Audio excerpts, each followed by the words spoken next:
السلام علیکم ورحمۃ اللہ وبرکاتہ۔ دوستو، آج نماز کے ٹاپک پہ بات کرتے ہیں۔ جو شخص نماز کا اہتمام کرتا ہے، حق تعالی شانہ اس کو کن 5 طرح سے اعزاز و اکرام فرماتے ہیں، اور جو شخص نماز میں سستی کرتا ہے اس کو کن 15 طریقوں سے عذاب دیا جاتا ہے، یہ حدیث کی روح سے آپ کے سامنے بات کرتے ہیں۔ اس سے پہلے چھوٹی سی گزارش ہے کہ اگر آپ چینل پہ نئے ہوں تو چینل کو سبسکرائب کر کے ایم عرفان FSD کی بیل آن کر لیں تاکہ آپ کو ہر آنے والی ویڈیو کا نوٹیفیکیشن ملتا رہے۔ دوستو، یہ جو حدیث آپ کے سامنے پیش کی جا رہی ہے تھوڑی سی طویل۔ حدیث میں آیا ہے کہ جو شخص نماز کا اہتمام کرتا ہے، حق تعالی شانہ 5 طرح سے اس کا اکرام و اعزاز فرماتے ہیں۔ ایک یہ کہ اس پر سے رزق کی تنگی ہٹا دی جاتی ہے، دوسرے یہ کہ اس سے عذاب قبر ہٹا دیا جاتا ہے، تیسرے یہ کہ قیامت کو اس کے اعمال نامے دائیں ہاتھ میں دیے جائیں گے، جن کا حال سورۃ الحاقہ میں مفصل مذکور ہے کہ جن لوگوں کے نامہ اعمال دائیں ہاتھ میں دیے جائیں گے وہ نہایت خوش و خرم اور ہر شخص کو دکھاتے پھریں گے۔ اور چوتھے یہ کہ پل صراط پر سے بجلی کی طرح گزر جائیں گے۔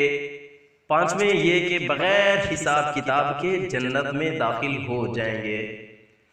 اور جو شخص نماز میں سستی کرتا ہے اس کو 15 طریقوں سے عذاب ہوتا ہے، 5 طرح دنیا میں، اور 3 طرح سے موت کے وقت، اور 3 طرح قبر میں، اور 3 طرح قبر سے نکلنے کے بعد۔ دنیا کے 5 تو یہ ہیں: اول یہ کہ اس کی زندگی میں برکت نہیں رہتی، دوسرے یہ کہ صلحاء کا نور اس کے چہرے سے ہٹا دیا جاتا ہے، تیسرے یہ کہ اس کے نیک کاموں کا اجر ہٹا دیا جاتا ہے، چوتھے یہ کہ قبول نہیں ہوتی، پانچویں یہ کہ نیک بندوں کی دعاؤں میں اس کا استحقاق نہیں رہتا، یعنی کہ نیک لوگ اگر ایسے شخص کے لیے دعا کرتے ہیں تو وہ ایسا شخص نیک لوگوں کی دعاؤں کا مستحق نہیں رہتا۔ اور موت کے وقت کے 3 عذاب یہ ہیں: اول تو یہ ہے کہ ذلت سے مرتا ہے، دوسرے یہ کہ بھوکا مرتا ہے، اور تیسرے یہ کہ پیاس کی شدت میں موت آتی ہے۔ اگر سمندر بھی پی لے تو بھی پیاس نہیں بجھتی۔ قبر کے 3 عذاب یہ ہیں: اول یہ کہ اس پر قبر اتنی تنگ ہو جاتی ہے کہ پسلیاں ایک دوسری میں گھس جاتی ہیں، دوسرے یہ کہ قبر میں آگ جلا دی جاتی ہے، تیسرے یہ کہ قبر میں ایک سانپ اس پر ایسی شکل کا مسلط ہوتا ہے جس کی آنکھیں آگ کی ہوتی ہیں اور ناخن لوہے کے، اتنے لمبے کہ ایک دن پورا چل کر اس کے ختم تک پہنچا جائے۔ اس کی آواز بجلی کی کڑک کی طرح ہوتی ہے۔ وہ یہ کہتا ہے کہ مجھے میرے رب نے تجھ پر مسلط کیا ہے کہ تجھے صبح کی نماز ضائع کرنے کی وجہ سے آفتاب کے نکلنے تک مارے جاؤں، اور ظہر کی نماز ضائع کرنے کی وجہ سے عصر تک، اور پھر عصر کی نماز ضائع کرنے کی وجہ سے غروب تک، اور پھر مغرب کی نماز کی وجہ سے عشاء تک، اور عشاء کی نماز کی وجہ سے صبح تک۔ جب وہ ایک دفعہ اس کو مارتا ہے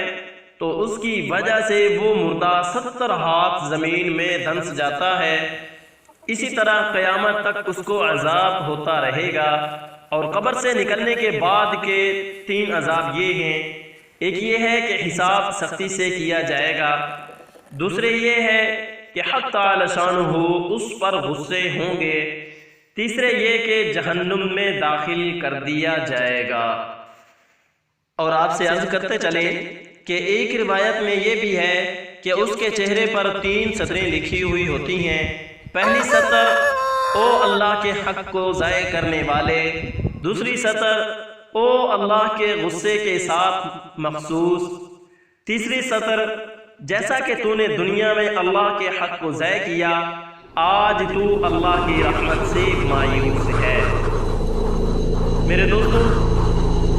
یہ حدیث پوری اگرچہ عام خطبہ حدیث میں مجھے نہیں ملی، لیکن اس میں جتنے قسم کے ثواب اور عذاب ذکر کیے گئے ہیں ان کی اکثر کی تائید بہت سی روایات سے ہوتی ہے، جن میں سے بعض پہلے گزر چکی ہیں اور بعض آگے آ رہی ہیں، اور پہلی روایت میں بے نمازی کا اسلام سے نکل جانا بھی مذکور ہے۔ تو پھر جس قدر عذاب ہو تھوڑا ہے، البتہ یہ ضرور ہے کہ یہ جو کچھ مذکور ہے اور آئندہ آ رہا ہے وہ سب اس فعل کی سزا ہے، اس کے مستحق سزا ہونے کے بعد، اور اس دفعہ کے فرد جرم کے ساتھ ہی ارشاد خدا بندی ہے، ان اللہ لا یغفر ان یشرک بہ ویغفر ما دون ذلک لمن یشاء، کہ اللہ تعالی شرک کی تو معافی نہیں فرمائیں گے، اس کے علاوہ جس کی دل چاہے معافی فرما دیں گے۔ اس آیت شریفہ اور اس جیسی آیات اور احادیث کی بنا پر اگر معاف فرما دے تو زہ قسمت۔ احادیث میں آیا ہے کہ قیامت میں 3 عدالتیں ہیں، ایک کفر و اسلام کی، اس میں بالکل بخشش نہیں، دوسری حقوق العباد کی، اس میں حق والے کا حق ضرور دلایا جائے گا، چاہے اس سے لیا جائے جس کے ذمہ ہے، یا اس کو معاف فرمانے کی مرضی ہو تو اپنے پاس سے دیا جائے گا۔ تیسری عدالت اللہ تعالیٰ کے اپنے حقوق کی ہے، اس میں بخشش کے دروازے کھول دیے جائیں گے۔ اس بنا پر یہ سمجھنا ضروری ہے کہ اپنے افعال کی سزائیں تو یہی ہیں جو احادیث میں وارد ہوئی ہیں، لیکن مراحم خسران اس سے بالا تر ہیں۔ ان کے علاوہ اور بھی بہت قسم کے عذاب اور ثواب میں احادیث آئی ہیں۔ بخاری شریف کی ایک حدیث میں ہے کہ حضور اقدس صلی اللہ علیہ وسلم کا معمول تھا کہ صبح کی نماز کے بعد صحابہ کرام سے دریافت فرماتے کہ کسی نے کوئی خواب دیکھا ہے، اگر کوئی دیکھتا تو بیان کر دیتا۔ حضور علیہ السلام اس کی تعبیر ارشاد فرما دیتے۔ ایک مرتبہ آپ علیہ السلام حسب معمول دریافت فرمانے لگے، اس کے بعد ارشاد فرمایا کہ میں نے ایک خواب دیکھا ہے کہ 2 شخص آئے اور مجھے اپنے ساتھ لے گئے۔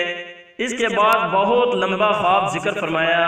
جس میں جنت، دوزخ اور اس میں مختلف قسم کے عذاب لوگوں کو ہوتے ہوئے دیکھے۔ من جملہ ان کے ایک شخص کو دیکھا کہ اس کا سر پتھر سے کچلا جا رہا ہے اور زور سے پتھر مارا جاتا ہے کہ وہ پتھر لڑکتا ہوا دور جا پڑتا ہے، اتنے اس کو اٹھایا جاتا ہے وہ سر پھر ویسا ہی ہو جاتا ہے، دوبارہ اس کو زور سے مارا جاتا ہے، اسی طرح اس کے ساتھ برتاؤ کیا جا رہا ہے۔ حضور علیہ السلام نے اپنے دونوں ساتھیوں سے دریافت فرمایا کہ یہ کون شخص ہے؟ تو انہوں نے بتایا کہ اس شخص نے قرآن شریف پڑھا تھا اور اس کو چھوڑ دیا تھا اور فرض نماز چھوڑ کر سو جاتا تھا۔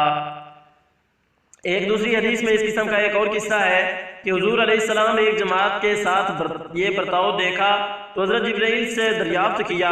انہوں نے فرمایا کہ یہ وہ لوگ ہیں جو نماز میں سستی کرتے تھے۔ دعا ہے کہ اللہ پاک ہم سب کو 5 وقت کی نماز باجماعت ادا کرنے کی توفیق عطا فرمائے، آمین۔ اللہ حافظ۔